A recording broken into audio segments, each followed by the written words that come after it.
Hi everyone. Last meeting you learned about calculating the zeros of a polynomial function.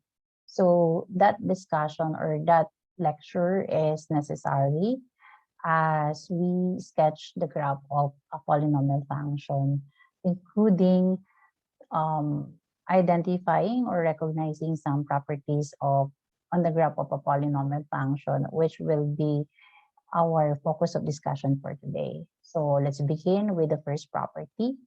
All polynomial functions of odd degree, except linear functions whose graphs are horizontal lines, have the set of all real numbers as both their domain and range. Now, looking at this add function, this is a linear function. So this is an add function, but this is not the exemption to the definition here. So this is a linear function, but the graph is not a horizontal line. So its domain and range is the set of all real numbers. Now look at this x-axis. We can assign any value of real number and there's a resulting y value. That's why the domain is a set of all real numbers as well as the range. If, for example, x equals 10, if this is x equals 10, so there is a corresponding y value, which is this one. Similarly, if like x equals 0, the resulting y value is 0 as well. Or like if this is 10, negative 10, so there is a corresponding y value, and this is the corresponding y value. So really, the domain and range of an add function, except for this one, is the set of all real numbers. Now, this is the exemption, a linear function with a graph which is a horizontal line. The domain is a set of all real numbers, but the range is not. In fact, the range is a constant value. For example, if x equals 5, the resulting value y equals 5 also. If x equals 0, the resulting value of y equals 5 as well.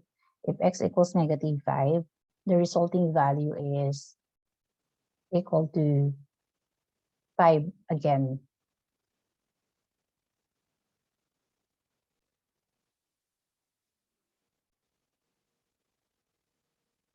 All polynomial functions have graphs which are smooth and continuous. These terms have special meanings in mathematics, which will be beyond our scope, but these characteristics can also help or can also be observed by simply looking at the graph of any given function. For example, this is the graph of a quadratic function, which is called as parabola. And the graph of a quadratic function or this parabola is continuous and smooth as well. Now, the graph of a polynomial function of degree n has at most n minus 1 turning points. Generally, we define a turning point as the changes of direction from increasing to decreasing. So, for example, a linear function does not have any turning point since we know that the degree of a linear function equals 1. So, if we less 1 from 1, so we get 0. So, that's why the graph of a linear function is just a straight line. No? So it does not change behavior. And then also a parabola has one turning point which creates its opening. So when we say parabola, like parabola either opens upward or downward. So it has one turning point, which is the characteristic of the opening of the parabola. Okay, because the degree of this quadratic function is 2 less 1, so we have one, at most one turning point. For this, we have two turning points, so this belongs to a cubic function. And as you can see here, from this behavior, there's one, this goes down until it reaches the turning point, so it changes direction. This as well, then change direction. But in the case, for example, of y equals x cubed, and this is the graph of y equals x cubed, this is only one turning point. So as what is being explained in the third property here, the turning point is at most n minus 1. So that's the maximum. So it can be less than n minus 1. Now, all polynomial functions except linear functions whose graphs are horizontal lines grow infinitely large as the absolute value of x increases or its domain increases. So this is known as the end behavior of the function. And this end behavior is denoted by the arrow symbol of the graph. And this means that the value of f of x may approach positive infinity or negative infinity. Now, the end behavior of a polynomial function is the same at both ends if its degree is even. For example, for a quadratic function, no, the graph is parabola. So it has the same behavior on its positive and negative end behavior. So the positive end behavior, guys, is the arrow that you see on the right of the rectangular coordinate system, while the negative end behavior is the one that you see on the left portion of the rectangular coordinate system. Now, if the degree is odd, it has, so both end behaviors have opposite direction. So, and they may differ, or we will be able to identify exactly the behavior with the help of the leading term. And the sign of the leading term of a polynomial function determines its positive end behavior. So a positive leading term means that the positive end of the function approaches positive infinity, while a negative leading term means that the positive end of the function approaches negative infinity. So look at the graph here. It's an odd function with positive leading term. So the positive end behavior approaches infinity, otherwise approaches negative infinity. I mean, the negative end approaches negative infinity. Okay, so an example of odd function is the one that I have shown to you in the previous slide. Okay, so for example, we have this graph. Okay, so it has two turning points. This is the positive end behavior, while this is the negative end behavior. Now, if the positive end behavior is negative or an odd function, this would only mean that the leading term is negative. Okay, so for even degree, they have the same behavior on both positive and negative end. So for positive leading term, it has both positive behavior. Now, otherwise, if it's a negative leading term, so the behavior is a decreasing function. Now, the following graphs illustrate the end behavior of the polynomial functions with respect to their degree and the sign of their leading term. Now, this is the graph of cubic function. So the end behavior there, this is the positive end behavior, and this is the negative end behavior. Now, since the positive end behavior approaches positive infinity, now this only implies that this cubic function has a positive leading term. And since this is an odd function, so the positive and the negative end behavior has opposite directions or opposite behavior. If one goes positive infinity, the other one goes down, decreases without bound. This is also an odd function, and this is a linear function. Now, since the graph is defined by y equals negative 2x plus 4, and the leading term is negative 2, look at the end behavior, the positive end behavior. So is negative infinity, while the negative end behavior is positive infinity. This is a quadratic function parabola. So This is the positive and the negative end behavior, and they have the same behavior. So they both increases without bound, so we can also conclude that the leading term is positive. Now, on the other hand, so this is defined by y equals negative x squared. So the leading term is -1. Since the leading term is -1, both the positive and the negative end behavior approaches negative infinity.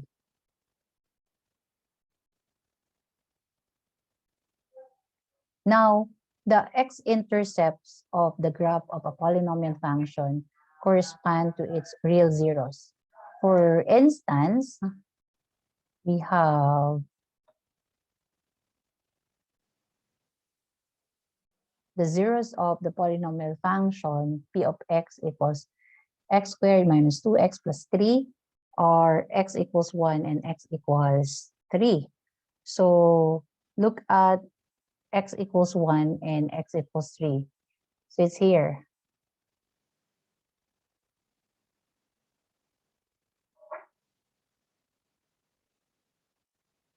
And these zeros are located on the x-axis, and they are called as the x-intercepts. Okay? So that's why the coefficients are 1, 0, and 3, 0, which are situated on the x-axis. Every polynomial function has exactly one y-intercept that corresponds to its constant term. Since the parabola is defined by y equals 2x, x squared minus 2x minus 3, this constant term is the y-intercept. Okay? So the y-intercept is -3. So 0, -3 is the point that intersects to the y-axis, and we consider that as the y-intercept. Now, let's try to consider the properties that I have discussed and work on the graph of each of these polynomial functions.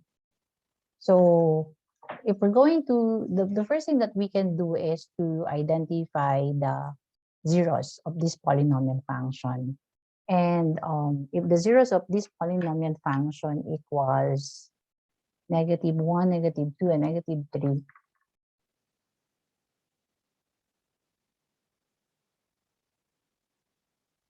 and then from these zeros, we can create an interval and we do the dash point.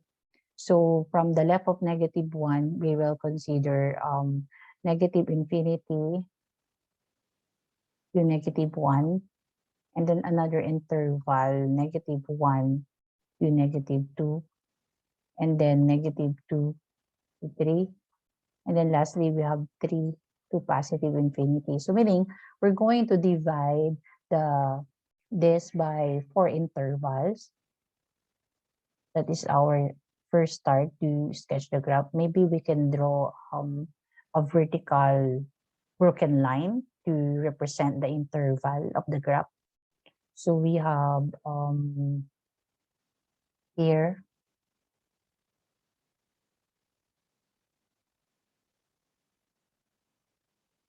like oh wait, it's -1, -2, -3. Let's change the interval. So we have to start with -3 instead. So this is negative infinity, -3, and then we have -3, -2, and then we have -2, -1, and then we have -1, positive infinity. This is the correct interval. So let's use another color. So this interval, so this is the negative infinity to -3. And then this is -3 to -2 here.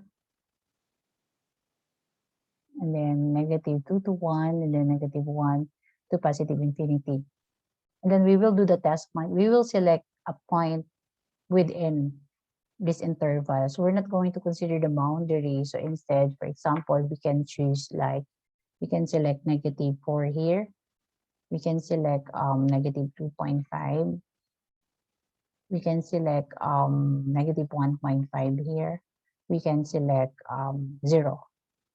So these values are within each of these intervals. And after selecting any point, now you can select any point within. Do not consider the boundaries. And then we will substitute these values to this function. For example, what is the value of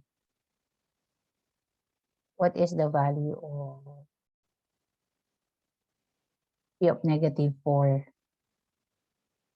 Well, we don't need the exact value of p of -4. We just need the sign. So if we substitute p of -4, if we substitute -4 to all these x, the sign is negative. And then if we substitute p of -2.5, meaning we're going to substitute -2.5 in each value of x here, the value is positive. So you just double check, okay?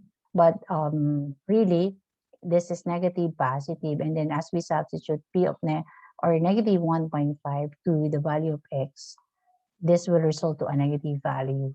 And then here, clearly, if everything is 0 here, so this is +6, so this is positive.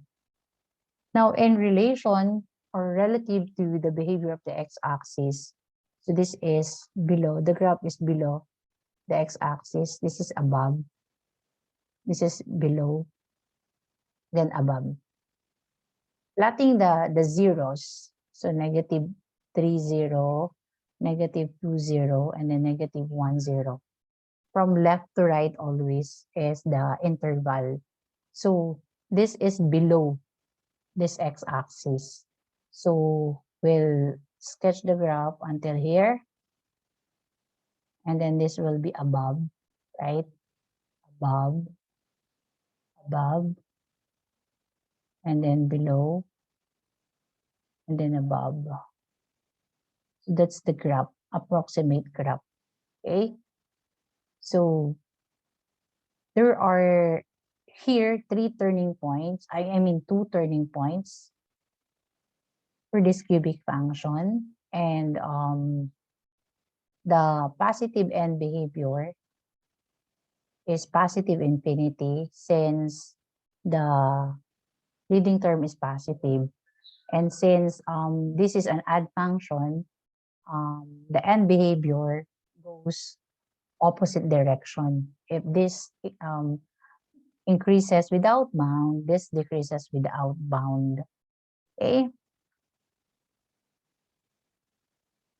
So looking at the graph, no, so these are the zeros. So the domain and range are both real numbers since this is an add function. The graph does not have any corners or broken part, and the graph is smooth since the leading coefficient is positive. So its positive end behavior approaches infinity. The degree of the function is odd, so this means that the behavior of the function are opposite each other. So the other one is increases negatively. So the x-intercepts of the graph are its zeros, namely -3, -2, and -1. And then the y-intercept is the constant term. So the constant term is +6. If we continue the graph, it will touch y equals 6. Okay. So how about graphing the polynomial function defined by this one?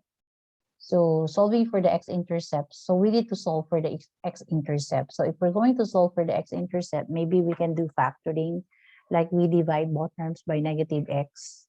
So we have x squared minus 2 here.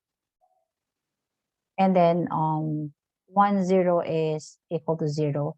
The other one is x squared equals 2. So therefore, we extract the square root. So x equals positive negative square root of 2. So x equals 0, and then positive negative square root of 2. So from here, we'll be able to create intervals which is composed of approximately, let's just consider the value of, let's work with the negative interval first. So represented by negative infinity up to negative square root of 2. And then we have negative square root of 2 up to 0. And then we have 0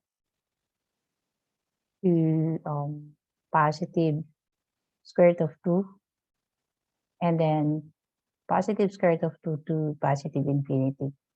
And then we will do the test point again. So we can select like negative 2 here.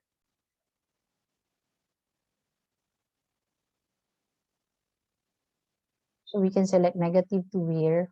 We can select negative 1. We can select 1. And then we can select 2 here.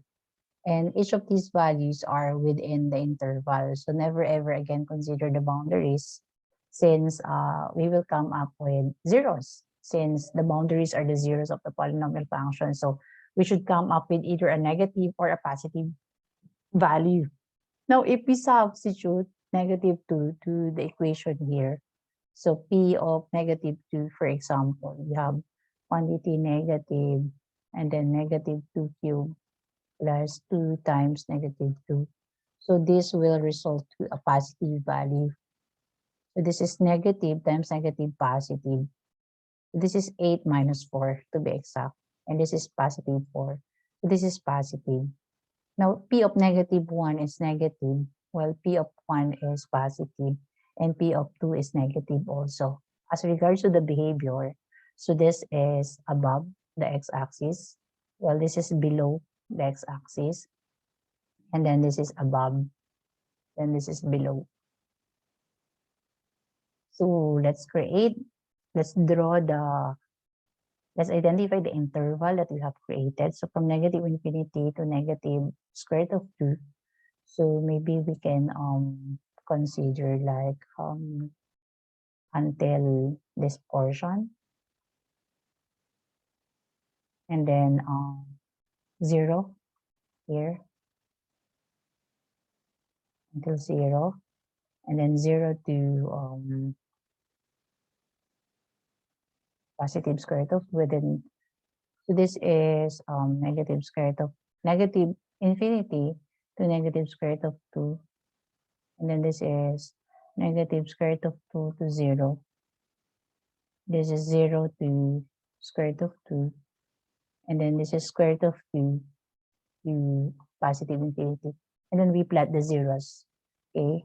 So andito sila. So here, and then here, and then here also. So on the first interval, this should be above the graph. So until this reaches this turning point, and then below, and then above, and then below. Okay. Now, look at the positive end behavior. This approaches negative infinity since the leading term is negative 1, while the other behavior approaches positive infinity since this is an add function. So both the positive and the negative end behavior goes on opposite direction, while the constant term is 0. So that means that the graph intercepts also at y equals 0, since the constant equals 0. Constant terms equal 0. So which of the following sketches most closely resembles the graph of a polynomial function whose leading term is negative 2x to the 4th? Now the degree is 4, so we expect at most 3 turning points. Another thing, this is an even function, so meaning the positive and the negative end behaviors goes on the same direction. So either approaches positive infinity both or negative infinity both. Since this is negative, so we can conclude that both the positive and the negative end behavior approaches negative infinity. Among the choices, C is the correct answer since uneven has the same behavior as regards to the positive and the end behavior. And then this has three turning points, which is correct also. And this matches with the sign of the leading term since both positive and end behavior approaches negative infinity. So sketching the graph of a polynomial function requires us to identify the zeros of the function because they will serve as the x-intercepts. And then we have to check as well the constant term, which will serve as the y-intercept. And then we create intervals out of the zeros. And then we select a point or one value of x within each interval. And then we will do the test point and we can describe the behavior of each interval in relation to x-axis. From there, we will be able to sketch the graph of a polynomial function. So I hope you are able to understand my lecture for today. So bye for now.